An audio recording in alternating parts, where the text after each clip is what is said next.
Jacob went on his way, and the angels of God met him.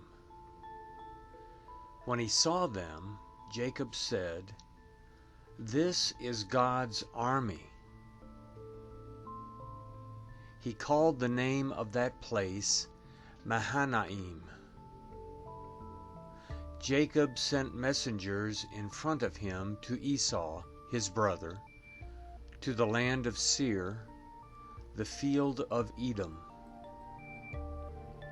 He commanded them, saying, "This is what you shall tell my lord Esau.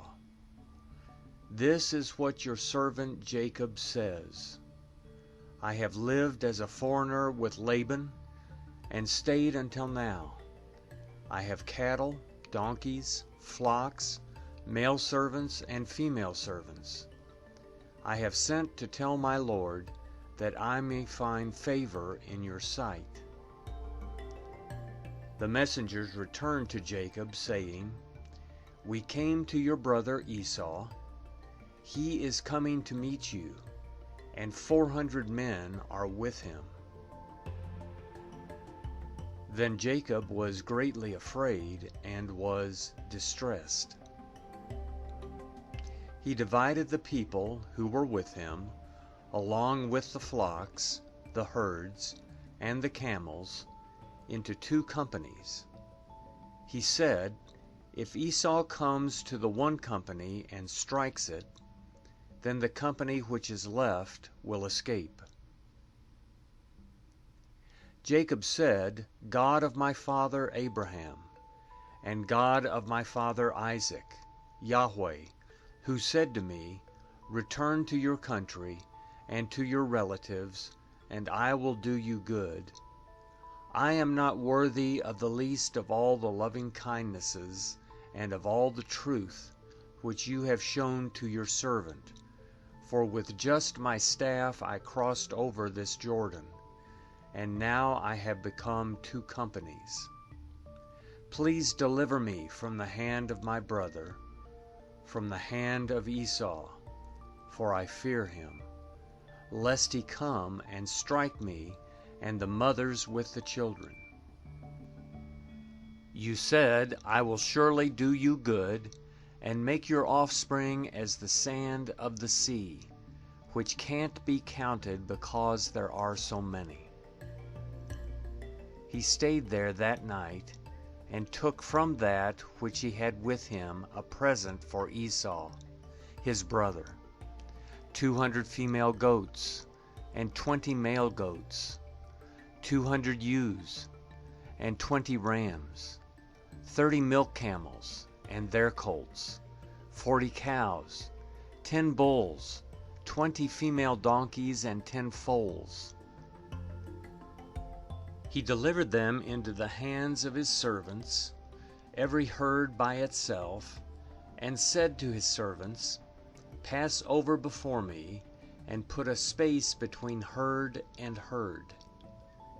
He commanded the foremost, saying, "When Esau my brother meets you, and asks you, saying, 'Who are you? Where are you going? Whose are these before you?' then you shall say, 'They are your servant Jacob's. It is a present sent to my lord Esau. Behold, he also is behind us.'" He commanded also the second and the third and all that followed the herds, saying, "This is how you shall speak to Esau when you find him. You shall say, 'Not only that, but behold, your servant Jacob is behind us.' For he said, 'I will appease him with the present that goes before me, and afterward I will see his face. Perhaps he will accept me.' So the present passed over before him, and he himself stayed that night in the camp. He rose up that night, and took his 2 wives, and his 2 servants, and his 11 sons, and crossed over the ford of the Jabbok. He took them, and sent them over the stream, and sent over that which he had. Jacob was left alone, and wrestled with a man there until the breaking of the day. When he saw that he didn't prevail against him, the man touched the hollow of his thigh, and the hollow of Jacob's thigh was strained as he wrestled. The man said, "Let me go, for the day breaks." Jacob said, "I won't let you go unless you bless me." He said to him, "What is your name?" He said, "Jacob." He said, "Your name will no longer be called Jacob, but Israel, for you have fought with God and with men, and have prevailed." Jacob asked him, "Please tell me your name." He said, "Why is it that you ask what my name is?" So he blessed him there.